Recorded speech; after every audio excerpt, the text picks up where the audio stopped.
আচ্ছা, এবার আমি যে টপিকটা নিয়ে আলোচনা করবো এটি খুবই গুরুত্বপূর্ণ এসএসসি বা এইচএসসি পরীক্ষার্থীদের জন্য। আনলেস শব্দের অর্থ হচ্ছে যদি না। আনলেসের ক্ষেত্রে আপনাকে অবশ্যই অ্যাকোয়ার্ড টেন্সের ব্যবহার করতে হবে, অথবা ক্যানট ব্যবহার করতে হবে, অথবা কুড নট ব্যবহার করতে হবে। অর্থাৎ আনলেসে দুইটা ক্লজ থাকবে।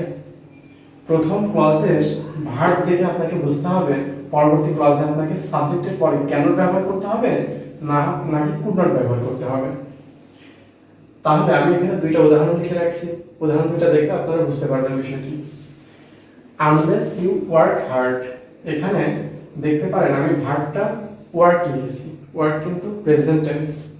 প্রেজেন্ট টেন্স প্রেজেন্ট টেন্স বলতে এই ভার্বের প্রেজেন্ট ফর্ম ব্যবহার করা হয়েছে এখানে। ঠিক আছে, আমি তাহলে পরবর্তী ক্লজে ক্যানট ব্যবহার করব নাকি কুড নট ব্যবহার করব? অবশ্যই ক্যানট ব্যবহার করব সাবজেক্টের পরে। কেন ক্যানট ব্যবহার করব? কারণ আগের ক্লজে যেহেতু ভার্বটা প্রেজেন্ট ফর্মে আছে, তাহলে পরবর্তী ক্লজে কিন্তু ভার্বটা আমার অবশ্যই প্রেজেন্ট ফর্মে হতে হবে। তো এখানে আপনারা দেখতে পাচ্ছেন ক্যান নট প্রেজেন্ট ফর্ম নাকি কুড নট প্রেজেন্ট ফর্ম। আমরা সবাই জানি ক্যান নট হচ্ছে প্রেজেন্ট ফর্ম আর কুড নট হচ্ছে পাস্ট ফর্ম। তাহলে আমরা যেহেতু প্রথম ক্লজে প্রেজেন্ট টেন্স ব্যবহার করেছি, পরের ক্লজে অবশ্যই সাবজেক্টের পরে প্রেজেন্ট টেন্স ব্যবহার করব, তার মানে ক্যান নট দিয়ে প্রয়োগ করব। তাহলে বাক্যটা এরকম দাঁড়াবে, আনলেস ইউ ওয়ার্ক হার্ড, যদি না তুমি কঠোর পরিশ্রম করো, you can not be successful, তুমি সফল হবে না বা হতে পারবে না, এরকম দাঁড়াবে। এরপর পরবর্তী ক্লজটা আমরা দেখতে পারি, পরবর্তী বাক্যটা আমরা দেখতে পারি যে আনলেস ইউ স্টাডিড ওয়েল। এখানে দেখতে পাচ্ছেন যে আমরা যে প্রথম যে ক্লজটা, এই ক্লজটার দিকে তাকান।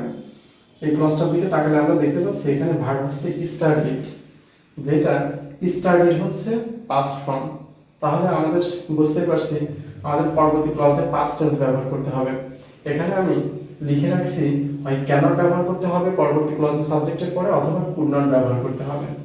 তাহলে আপনি বুঝতেই পারছেন যে যেহেতু এখানে পাস্ট টেন্স ব্যবহার করা আছে, তার মানে আমি অবশ্যই ক্যান নট ইউজ করতে পারবো না, আমাকে অবশ্যই কুড নট ইউজ করতে হবে, এটা ইউজ করতে হবে। আচ্ছা, তাহলে আমরা কিভাবে বাক্যটা পূরণ করছি? আনলেস ইউ স্টাডিড ওয়েল, যদি না তুমি কঠোর পড়াশোনা করতে,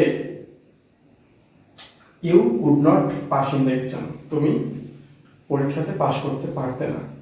এটা পাস্ট টেন্সে ছিল, এটা আমি পাস্ট টেন্সে ব্যবহার করেছি, সাবজেক্টের পরে কুড নট ইউজ করেছি, যেটা পাস্ট টেন্সকে নির্দেশ করে। আপনাকে অবশ্যই গ্যাপটা এমনভাবে পূরণ করতে হবে যাতে বাক্যের সাথে সামঞ্জস্য থাকে। এমন কোনো শব্দ ইউজ করা যাবে না যেটা বাক্যের সাথে সামঞ্জস্য নয়। আর এখানে সবসময় যে এই জায়গাতে গ্যাপ থাকবে বিষয়টি কিন্তু এমন নয়। গ্যাপ কিন্তু এই জায়গাতে থাকতে পারে, শুধুমাত্র এই ক্লজটা দেওয়া থাকতে পারে, তখন আপনাকে এই ক্লজটা পূরণ করতে হবে।